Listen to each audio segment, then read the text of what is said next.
Мәдинә Маликова. Августның бір кешендә. Таза гәүдәле хатын кырыс кына: "Исерекме?" дип сорады. Начар сизелми. Табибә егетнең беләзеген тотып, бер тынып торды. Күз кабакларын ачып карады. Аннары ләмгә буялган күлмәген күтәреп, аркасын сыпырды. "Урыныннан кузгаттыгызмы?" "Тимәдек. Умырткасы зарарланган булуы ихтимал", диде табибә. Аннары артына борылып, кичкенә сандык күтәреп торучы кызга дәште. "Носилка китер." "Опергруппа килгәнен көтикме әллә?" дип сорады сержант. "Үзегез көтегез. Авыру беркемне дә көтә алмый." Сержант егетнең шалбар кесәләрен актарды. Кемлеген белергә иде. Кесәдән бөгәрләнгән кулъяулык, инглиз йозагының ачкычы, тиеннәр, 2 кино билеты, бер автобус билеты килеп чыкты.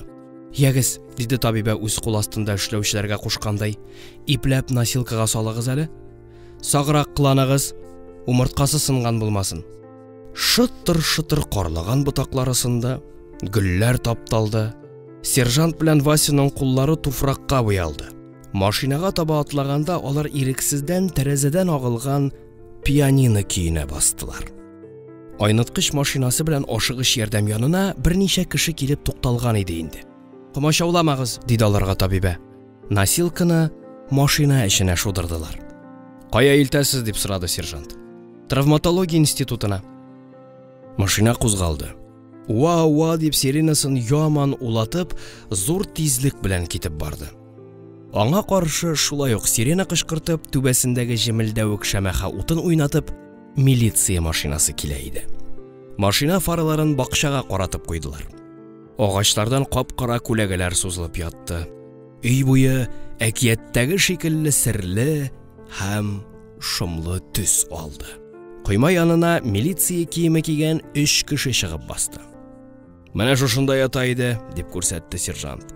"Сез аны каян күреп алдыгыз?" дип сорады оператив тикшерүче. "Безгә дежурчастан хәбәр иттеләр. 51-нче йорт янында бакчада исерек ята диделәр. Килеп карасак, берсе техник эксперт булса кирәк, фотоаппараты белән ялт та ялт яшен уйнатырга кереште." Тикшерүче куе куакларны аралап эчкәрәк үтте. Төнге миләүшәләр арасында йомшак туфракта аяк эзләре ярылып ята иде. Эзләр кичкенә, 34-35 үлчәмле чамасы. Нәфис ялан тәпинең йомры үкчәсе тигез бармаклары уеп калдырган чыкырчыкларга сутылган. Шик юк. Бу эз бакчага су сипкәннән соң пайда булган иде. Эзләрне салган кеше күрәсең хатын-кыз. Никтер бик ашыккан. Түтәл куаклар аша тигезле-тигезсез басып, урам якка киткән иде. Сержант гаепле кеше дәй. "Без килгәндә монда кеше кара юк иде", диде. "Эзләрне дә күрмәдек." Тикшерүче эзләрне экспертка күрсәтте. Үзе башын артка чөеп тәрәзәләргә карады. Беренче катның балкон тәрәзәсе ачык.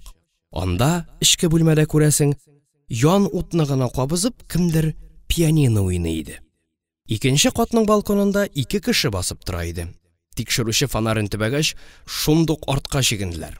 Туфайлов, тикшерүченең фамилиясе шундый иде, аларның карт белән карчык икәнен генә шәйләп калды. Югары катларның тәрәзәләре караңгы иде. Тикшерүче кул сәгатенә карады, 11 тулып килә. Алай да бу йортта яшәүчеләр белән сөйләшеп карарга кирәк. Әгәр бер җанҗал я тәпәләш булган икән, күрүчеләр бардыр шәт.